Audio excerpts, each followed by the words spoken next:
दोस्तों नमस्कार, मैं colonel Ajay, CEO Ajay astro money guru first global astro finance digital channel से आपसे मुखातिब होता हूं। आज 26 जुलाई सन 2022। दोस्तों खबर निकल के आ रही है कि पश्चिमी यूरोप में एक महीने के भीतर दूसरी बार लू की गिरफ्त में आ गया है। इसकी वजह से स्पेन, पुर्तगाल और फ्रांस में सूखे और जंगल की आग की स्थिति और ख़राब हो सकती है। मक्का मुख्यतः पशु आहार में काम आने वाली फसल है और इसका असर गर्म और शुष्क दौर पर निर्भर करेगा, लेकिन सिंचाई पर लगी रोक आने वाले क्षेत्र या बरसात पर आश्रित क्षेत्रों में फसल की स्थिति गंभीर होने की आशंका व्यक्त की गई है। यदि हम कुछ सूत्रों की माने तो उन्होंने कहा है कि वेट एंड वॉच की स्थिति है, क्योंकि मक्का की फसल अपने विकास के महत्वपूर्ण चरणों से गुजर रही है और उन्होंने यहां तक चेतावनी दी है कि यूरोप में मक्के के उत्पादन में कमी आने की स्थिति की ओर बढ़ सकता है।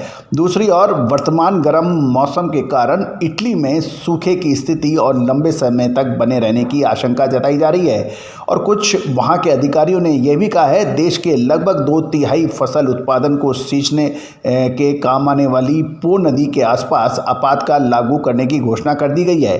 किसानों के एक समूह ने अनुमान जताया है कि पिछले वर्ष करीब 60 लाख टन उत्पादन की तुलना में इस बार देश में मक्के के उत्पादन में 30% तक गिरावट आने की संभावना से इनकार नहीं किया जा सकता।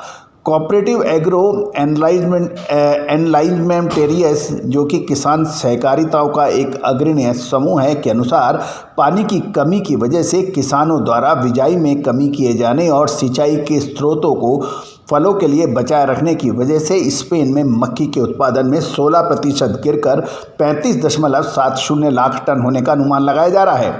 फ्रांस में स्पेन जितनी सिंचाई सुविधाएं नहीं हैं, लेकिन बुआई सीजन सकारात्मक रुख के साथ शुरू होने के बाद फिलहाल स्थिति अच्छी नज़र नहीं आ रही है। एक सूत्र ने यहाँ तक कहा है कि फिलहाल फसल बरसात की ज़रूरत की अवधि की ओर बढ़ रही है। मध्य और पूर्वी यूरोप, जर्मनी, हंगरी तथा रोमानिया में भी गर्म एवं शुष्क मौसम को लेकर चिंता जताई जा रही है। बढ़ते जा रहे तापमान, छुटपुट वर्षा के कारण आने वाले दिनों में यूरोप में मक्की की फसल प्रभावित हो सकती है। ये अनुमान वहाँ के किसान और विशेषज्ञों ने लगाया है। इस बार कुछ देशों में इस वर्ष बुआई की कमी आने के बाद अब इसके उत्पादन की संभावनाओं में भी सीमित होने की आशंका उत्पन्न हो रही है। दोस्तों गौरतलब है, मक्का, बाजरा और गेहूं के दाम साल 2022 में शानदार तरीके से बढ़े हैं। उम्मीद है कि आपको हमारा ये प्रोग्राम पसंद आया होगा और अभी तक आपने ये प्रोग्राम हमारा चैनल सब्सक्राइब नहीं किया है तो इसको सब्सक्राइब करना बिल्कुल ना भूलें। बेल आइकन को भी पुश करना बिल्कुल ना भूलें, ताकि हर खबर से हम आपको रूबरू करा सकें। All the very best, good luck, happy